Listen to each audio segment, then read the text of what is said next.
discussing the possibility of Barcelona getting kicked out of La Liga. But we start by introducing Gab Marcotti to the show to discuss the big story surrounding Chelsea against Manchester City this weekend. That is the car crash involving Kun Aguero. Gab, what can you tell us about it? Well, yeah, the Manchester City striker was in Amsterdam on Thursday with a friend of his. He went to a concert. He and his friend had left the concert.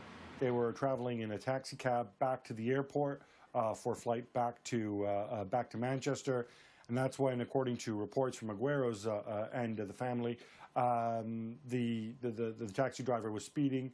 He hit the curb, and the car spun out of control, and he ended up with an injured rib. Now, the extent of the injury, I think that's still yet to be assessed. Early indications are that he's definitely going to be out. Obviously, this weekend he's going to be out for Argentina's big World Cup qualifiers. At this stage, it's looking like 4 to 8 weeks, something like that. He confirmed on social media that it's a broken rib. Inevitably, Pep Guardiola was asked about this and was asked whether or not he minded the fact that his star striker was in Amsterdam 48 hours before a big game. He said, no, it's his day off. He can do whatever he wants as long as he's happy. Then that's all I care about. Nonsense. Absolute nonsense. I've got an issue with him being there, right? Because all we hear about is these big stars, they need the rest, right? They need to get their feet up. Day off, get the feet up. They need to be chilling out. They need to be getting recuperation or whatever it is they do. How many times have we heard these clubs, these teams, these players moan about travel? Now, I know Amsterdam from Man City, from Manchester, isn't exactly a long haul. It's an hour. It's an hour on the plane.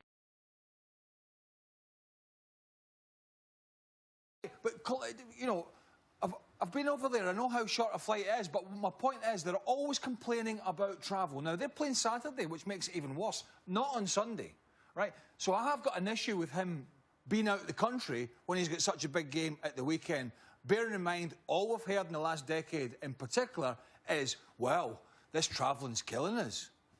And an hour flight or not, he's on a flight. People say the flight's affected players because of the, you know, what's the word I'm looking for? Air pressure. The air pressure and all that. You know, so I have got an issue. But it's not like he went to South America. Not like he went to Argentina. If he drew down to London, would you mind as much? It doesn't matter. But he didn't go to London, right? He didn't go to London. He went to Amsterdam. He left the country, right? My point is... Craig, well, what difference does it make if he's in the country or outside the country? Surely the distance he travels and what he does is important. He could have locked himself at his local pub all day and drunk 20 pints the way people did back in the day. Would that have been a better solution? But he's got on a flight and he's travelled abroad 48 hours or thereabouts before a huge game. My point is, Gab, is that these players continually moan and these managers continually moan and whine to the media about travelling 48 or 72 hours before a game, whether it's an hour flight or whether it's a 2.5-hour flight. I want to bring it into the couch. Shaq, what do you think? I have absolutely no issue with him travelling on his day off. None at all. Players do it all the time. They have done it all the time. They continue to do it all the time. We speak about it. We speak about players doing that all the time. How many times have we sat here and spoke about Ronaldo or Messi travelling for commercial reasons and doing photo shoots and whatnot? It's the same. As long as he doesn't go overboard and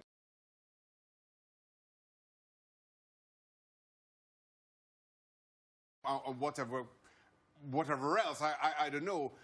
As long as he's there to watch the concert, the travel for me and the timing of it, I don't have an issue. But Shaq, that's the thing, though. If you look at, well, I'm not being disrespectful to the car maker, but that doesn't look as though a very robust vehicle. If I'm Aguero and I am going abroad to go and watch a concert, I think I need to get myself a driver that's assured that is going to be, you know, a limousine, that I can trust this guy, so he's not an idiot off the street. That's another discussion. That's another discussion, whether he needs to call a better Uber or whatever. But you've got to look after yourself, though. But you've got to look after yourself, though, Shaq.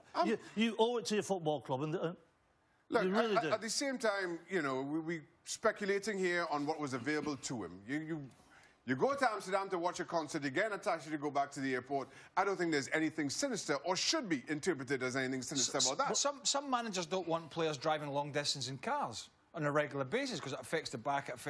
Managers really don't want players travelling when they don't have to. Now, as Shaq said, some do. But not all of them end up in a car crash in Amsterdam and out for 48 weeks with broken ribs. That's the fact of where we are. He's out of the biggest game of the season because he travelled to Amsterdam and he got in an accident. The whole point being is he should have been somewhere local within where he lives because it's 48 hours before the biggest game of the season. Let's talk about the biggest game of the season then, shall we? Then it is, of course, Chelsea against Manchester City. It may surprise you to learn that, according to the SPI, City are favourites. Of course, they've been absolutely rolling over sides over the last few weeks. 38% going into this tie. The defending champions, Chelsea at 36, draw 25%. So I know the SPI doesn't take into account players that have been injured on the field. Does it take into account players that are injured in a taxi in Amsterdam? No, Clearly not. They should have got a car rental. It wasn't available. Benjamin, So no Mendy as well, of course. No Mendy, who's got a long-term injury, and that's a disaster for him because he looked absolutely great coming into this side. Sure. Danilo will probably come in, although Delph played at full-back in the Champions League. But Danilo will come in, hugely experienced player, can play in several different positions. And Jesus will probably have to play up front on his own, which will be a change of shape. And I do personally think this hands the initiative to the home side because they're really hitting form now. There was a super performance from them in Madrid. They've got momentum, particularly with Alvaro Morata up front and Eden Hazard back in the team. So Conte has options, and I think that's why it tips the balance to me in Chelsea's favour. Alvaro Morata, of course, looking good, and Chelsea coming into this game off the back of the win against Atleti. I thought it was an incredible performance and result against Atletico Madrid. One that Chelsea quite Could that play its part, though? Because City had a much more comfortable Champions League night than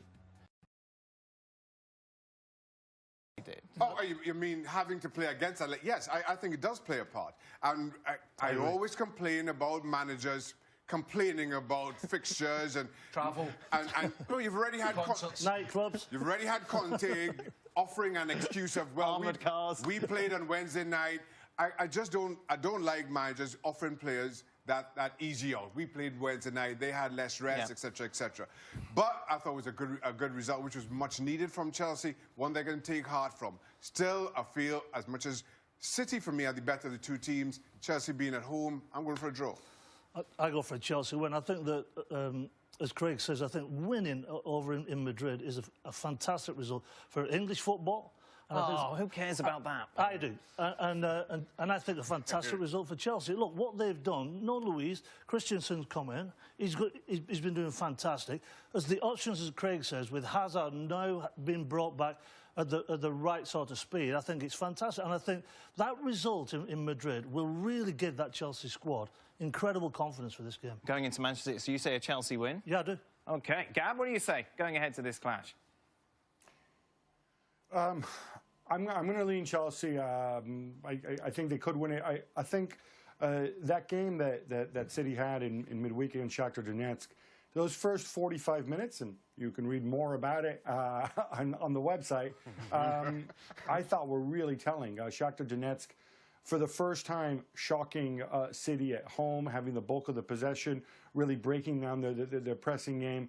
I wonder if Conte's spies were taking a look at it and really seeing whether, is this something that we can do? Obviously, Shakhtar ran out of steam in the second half, and City could have scored 4 or 5. But those first 45 minutes, you wonder, higher quality team adopting some of those tactics, trying to keep possession rather than strike quickly on the counter against a City side who press. I wonder if we might see something like that from Conte. Did we get a prediction? Gab. Yes, I predicted that Chelsea might emulate Shakhtar Donetsk and therefore give themselves the edge to win the game. Right, Chelsea are definitely going to win. Take that as a Chelsea win. It is without question, isn't it, the standout tie this weekend when you take a look at the other fixtures in the Prem over the next 48 hours. United home against Palace, Arsenal against Brighton, meanwhile Liverpool away against Newcastle.